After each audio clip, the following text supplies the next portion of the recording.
ngiyabulela izithandwa zethu ngi-live ku Dr. Nomcebo Mthembu network ku YouTube, ngibe live futhi na ku TikTok we Medilution.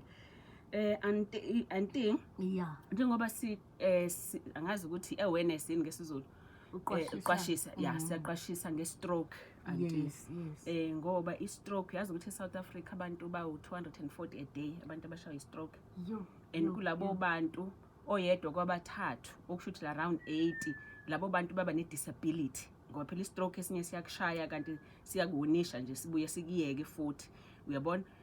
So kuyinto ebalekile ukuthi sikhulume ngayo, and emhlabeni it's a number 2 killer emhlabeni, so kubalekile ukuthi sikhulume ngayo Mama Lady D. Yes, uyabona ngiyazi kodwa uzothi uhamba nizokusenze kwangcono umuntu wazi ukuthi akhahlelwanga inyoni akashawo ebaze bahamba bahamba bebelimfula ngoba ungishaye ngenyoni. Welalela le gama lithi stroke liqhamuka from igama lithi strike, ukushaya. Strike shothi konke kushayile, you know, but also uyazi ke anti ukuthi medically sibiza ngokuthi CVA angithi cerebrovascular accident. Cerebro means ingqondo, vascular means imthambo, must kube accident ke, uyabona. So okusho ukuthi kunengozi eyenzekile engqondweni yakho ehambisana nemthambo. Alright, and ngampela anti kunjalo ngoba i-affecta ingqondo yakho i-stroke, and khumbula ukuthi ingqondo yakho iyona command center ephethe zonke izitho emzimbeni wakho, iphethe ukuhamba kwakho, ukukhuluma kwakho, imizwa yakho, ukuthi uxhumana kanjani nabantu, ukukhuluma kwakho njalo njalo. So ingqondo iphethe yonke into i-command center.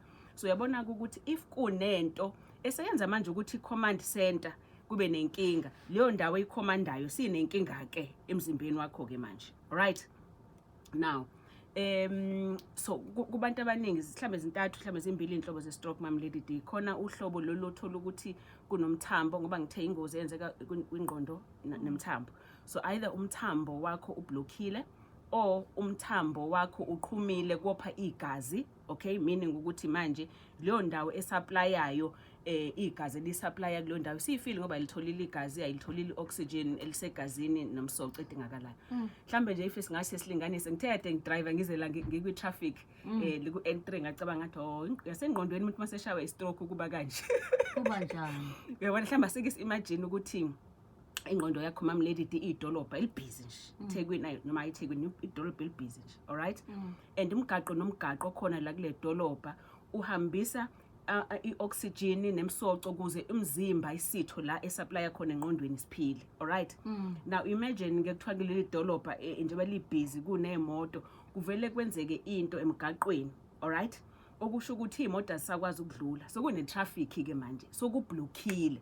Alright, na kwi-stroke kuba njalo ko, once kwablock ngoba manje mhlambe le moto ziphethe oxygen na konke ukuphila seziblockile manje alisakwazi lo msoco ufike kuleyo ndawo kumele ngabe iyayifikisa khona, then umuntu seshawa i-stroke ngoba kune blockage kuleyo ndawo. Okay, or uthola ukuthi edolobheni lelo ku-overfloodile, i-storm water sisebenzi kahle, kwanetha, kunamanzi, angithi noma kuchitha kamanzi edrobheni emgaqweni yakhona imoto ziyama futhi manje nasakwazi ukudlula noma sihamba kancane.